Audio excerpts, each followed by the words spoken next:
ఇదే చంద్రబాబు నాయుడు గారు అసెంబ్లీ వేదికగా ఆయన చెప్పిన మాటలు ఏమని చెప్తా ఉన్నాడు? భయం వేస్తూ ఉందంట. మేము సూపర్ 6 అనే హామీలు ఇచ్చాము, అది చూస్తుంటే భయం వేస్తూ ఉంది, ముందుకు వెళ్ళలేని పరిస్థితులు, ప్రజలు ఆలోచన చేయాలంటున్నాడు. అంటే దానికి అర్థం ఏంటి?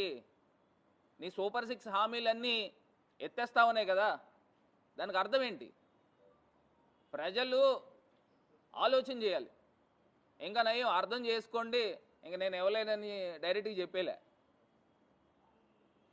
అదే నాదెండ్ల మనోహర్ గారు మంత్రివర్యులు, ఆయన క్వశ్చన్ అవర్లో డైరెక్ట్గా చెప్పాడు 3 సిలిండర్లు ఇవ్వలేము అని.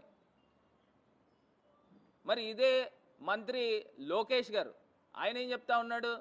అందరినీ కూర్చోబెట్టి మాట్లాడి ఎంతమంది పిల్లలు ఉన్నారో ఐడెంటిఫై చేసుకుని, అసలు ఏంది ఐడెంటిఫై చేసేది?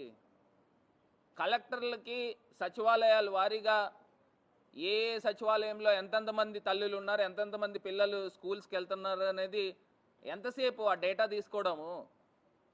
మరి దానికి కూడా మంగళం చెప్పిన పరిస్థితులు. మరి ఇదే ఎలక్షన్ క్యాంపెయినింగ్లో మరి ఏ రకంగా మాటలు చెప్పారు? 15,000 15,000 15,000 18,000 18,000 18,000 అని ఈ రకమైన మాటలు మాట్లాడి, ఇంకొక ఎవరో పాపం చిన్న పాప ఎవరో వస్తే మంచి హుషారుగా ఉంది, ఈ అమ్మాయికి కూడా 15,000. అసలు ఏం జరుగుతుంది? అసలు మీకన్నా అసలు డ్రామాలు ఆడేవాళ్ళు నయం. అంత గొప్పగా ప్రజల్ని వంచి డ్రామాలు ఆడారు. మేము అప్పటికి బేసిక్గా చెప్తానే ఉన్నాం, మరి ప్రజలు ఏ రకంగా ఆలోచన చేసి చంద్రబాబు నాయుడు గారు మాయలో పడ్డారో అర్థం కావటంలే. మరి రైతు భరోసాకి మంగళం పలికారా? అమ్మఒడి మొత్తం అందరి పిల్లలకి ఇచ్చేస్తూ ఉన్నారు, మరి దానికి స్వస్తి చెప్పారు.